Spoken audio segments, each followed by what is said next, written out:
Bismillah, assalomu alaykum. Oradan ancha uzilish bo'lib qoldi. Endi Xudo xohlasa uzilish bo'lmaslikka harakat qilaman iloji boricha. Hop, 13 shablonga kelganmiz. 13 shablonni birinchi savolda yozilyapti. Jihozlangan bekatlari bo'lmagan tramvay to'xtash joylarida unga chiqish uchun qachon qatnov qismiga chiqishga ruxsat beriladi? Ya'ni harakatlanib kelyapsiz. Agar ya'ni chekada turibsiz, tramvayni kutib. Agar o'rtada tramvay jihozlangan bekatlari bo'lmaydigan bo'lsa, ya'ni yo'ldan ko'tarilgan holatda o'tirish uchun mo'ljallangan joylar bo'lmaydigan bo'lsa, siz tramvay kelib to'la to'xtab bo'lgandan so'nggina siz qatnov qismidan chiqishingizga ruxsat beriladi. Ya'ni qatnov qismiga chiqib, keyin tramvayga borishingiz mumkin. Ungacha siz borishingizga ruxsat berilmaydi. Keyingisi, avtomobilda qaysi yo'nalishlarda harakatlanishga ruxsat etiladi? Bu belgi qayrilib olish joyi belgisi bo'lyapti. Qayrilib olish joyida siz chapga yurishingizga ruxsat berilmaydi. Ya'ni chapga S yo'nalish mumkin emas. Bu belgi buyuruvchi yoki taqiqlovchi yoki boshqa holatdagi belgi emas, shunchaki axborot ishora belgisi xolos. Shuning uchun axborot ishora belgisi majburlamaydi sizni A yo'nalishiga yurishga. Siz xohlasangiz B yo'nalishiga ketsangiz ham bo'laveradi. Shuning uchun hozircha men A bilan B'ni olyapman. Keyingisi, bu yozuvchiliklardan qaysi biri yo'nalishli transport vositalarining bekati hamda taksilarning to'xtab turish joyini bildiradi? Sariq zigzag bo'lgan sariq zigzag bo'lgan chiziq transport vositalarini ya'ni bekatlarini bildiradigan chiziq hisoblanadi. Ya'ni belgilangan yo'nalishli transport vositalarining bekatlari hisoblanadi. Qaysi transport vositasi haydovchisi yo'l berishi kerak? Bu holatda o'ng qo'l qoida bo'yicha harakat bo'laveradi, chunki hech qanaqa belgilar yo'q bu yerda. Hech qanaqa belgi bo'lmaganligi uchun bu yerda o'ng qo'l qoida ketyapti. Ya'ni o'ng qo'l qoidasi ishga tushyapti. O'ng qo'l qoidasi bo'yicha o'ng tomondagi transport vositasi ustunlikka ega, ya'ni mototsikl ustunlikka ega.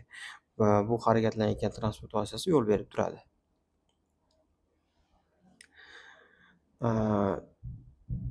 Chorrahani ikkinchi bo'lib kesib o'tadi. Chorrahada asosiy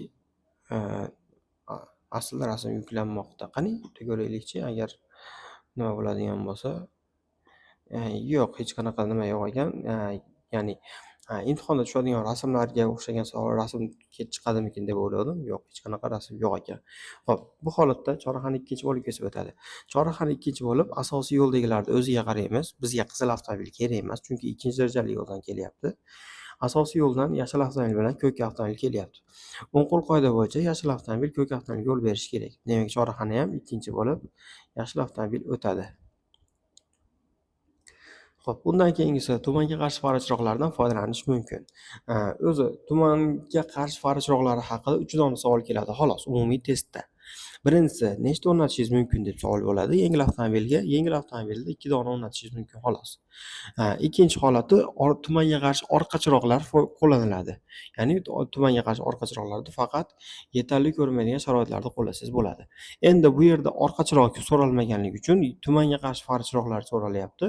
Buni yaqinda yorituvchi fara chiroqlari, ya'ni blижний fara chiroqlari o'rnida foydalansangiz ham bo'laveradi. Bu holatda blижний fara o'rnida shatakka olganda ham qo'llasangiz bo'laveradi. Demak, ikkala javob ham to'g'ri kelaveradi. Men bu gapim bilan, ya'ni 3 ta holatda savol bo'ladi deganim 3 dona savol keladi emas. 3 xil savol keladi xolos. 3 xil savol bo'lib turib, ya'ni 3 xil savol 5-6 dona bo'lishi ham mumkin. Aniq bilmayman qancha savol bo'lishini. Ko'p o'quvchilar mana shu narsaga chalg'ib qoladi. Domla 3 ta savol bo'ladi degandingiz. 3 tadan ko'p bo'lib ketyapti-yu deb turib 3 tadan ko'p bo'lib ketyapti-yu deb turib savol berishadi. Mana shunga aniq javobini berib qo'yapman. Xo'p, bundan keyingisi yuk avtomobil haydovchisi bu joyda to'xtashga ruxsat etiladimi? Bu holatda to'xtaydigan bo'lsa, bu belgini boshqa transport vositalari haydovchilaridan to'sib qo'yadi. Shuning uchun bu holatda hech qanaqa to'xtash taqiqlovchi belgi, chizig'i yo'q, lekin qonun qoida bu belgini bu avtomobil bu yerda to'xtaydigan bo'lsa, belgini to'sib qo'yganligi uchun bu yerga ruxsat berilmaydi. Taqiqlanadi deb olasiz. Yuk avtomobillari yoki gabariti kattaroq transport vositalari svetofor ishoralari, belgilarni yoki tartibga soluvchining ishoralarini to'sib qo'yadigan bo'lsa, to'xtashga ruxsat berilmaydi. Ko'rsatilgan vaziyatda yengil avtomobil haydovchisiga qo'l qo'yishga ruxsat etiladimi? Bu yerda birinchidan Kubach taqiqlangan belgi o'rnatilyapti. Ikkinchidan, mototsikl haydovchisi quvib o'tmoqchi ekan.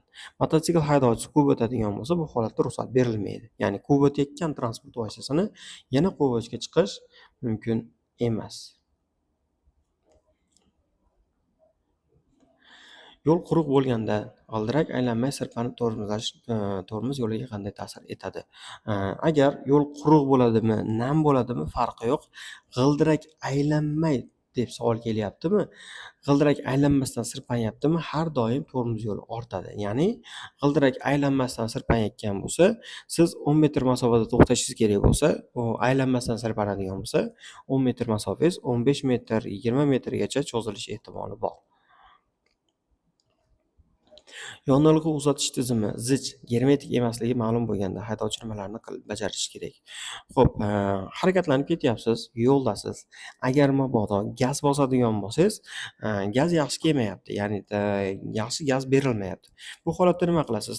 Nosozlikni joyida bartaraf etasiz. Agar buning imkoniyati bo'lmaydigan bo'lsa, zarur ehtiyot choralarini ko'rib, ta'mirlash yoki to'xtab turish joyigacha evakuator yoki shatakka olish orqali borishingizga ruxsat beriladi. Ya'ni ko'p o'quvchi ehtiyotkorlik choralariga rioya qilib, o'zi boraman deb nazorat qilib oladi. Yo'q, o'zingiz bormaysiz. Nariyoqqa ketayotganingizda, ya'ni demoqchiman, ustaxonaga ketayotganingizda evakuator yoki shatakka olish orqali borishingiz kerak bo'ladi. Yaxmalak bo'lganda shatakka olishga ruxsat etiladimi? Ya'ni sirpanchiq, qorli, muzlama yo'l bo'ladigan bo'lsa, shatakka olish faqat bitta holatda ruxsat beriladi. Holat bo'lgan bo'lsa, qattiq ulagichda ruxsat beriladi. Boshqa holatda ruxsat berilmaydi. Ushbu belgi amal qilgan hududda avtobus haydovchisi quvib o'tishi mumkinmi? Ushbu belgi amal qiladigan hududda avtobus haydovchisi bemalol quvib o'tsa bo'laveradi. Nima uchun?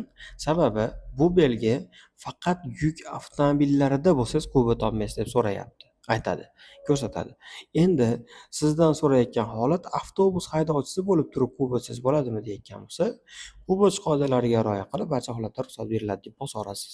Quvib o'tish qoidalariga rioya qilib bu degani boshqalarga xalaqit berib qo'ymasdan quvib o'tayotgan paytingizda, chunki avtobus uzun transport vositasi bo'lganligi uchun manevrlarda qiynalishib qolish ehtimoli bor quvib o'tayotganda.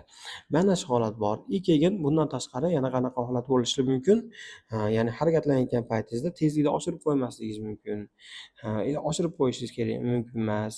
Chiziqlarni bosib qo'yishingiz ruxsat berilmaydi. Shu holat, ya'ni quvib o'tish qoidalariga rioya qilib barcha holatda ruxsat berilaveradi. Reversiv harakatlanish amalga oshiriladigan tasmalar bo'laklari chegaralarini belgilash uchun bu yoqdi qaysi biridan foydalaniladi. Reversiv chiziq bo'ladigan bo'lsa, mana shu ikkita uzuk yonma-yon joylashgan chiziqlar qo'llaniladi. Shlagbaumni o'zboshimchalik bilan ochish yoki aylanib o'tishga ruxsat etiladimi? Shlagbaumni hech qanday holatda ochish yoki aylanib o'tish ruxsat berilmaydi. Chorrahani ikkinchi bo'lib kesib o'tadi. Chorrahani bu holatda hech qanaqa belgi yo'q ekan, belgi yo'qligi uchun qo'l qoida bo'yicha olasiz.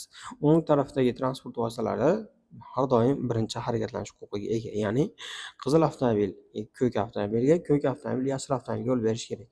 Yashil yo'l beradigan transport vositasi yo'qligi uchun chorrahani birinchi o'tib oladi. Undan keyin yashil avtomobil chiqib ketdi chorrahadan, chorrahani ikkinchi bo'lib ko'k avtomobil o'tyapti.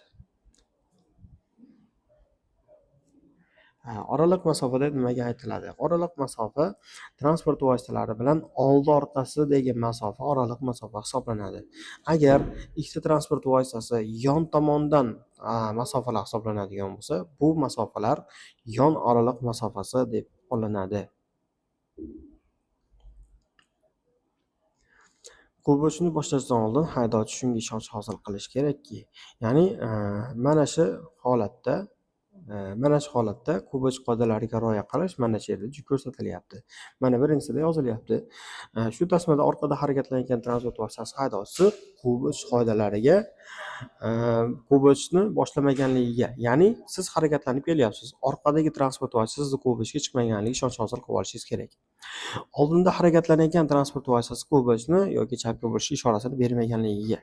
Ya'ni siz kubotmoqchi bo'lgan transport vositasi oldingizda ketayotgan bo'lsa, u kubotga chiqmaganligiga ishonch hosil qilib olishingiz kerak.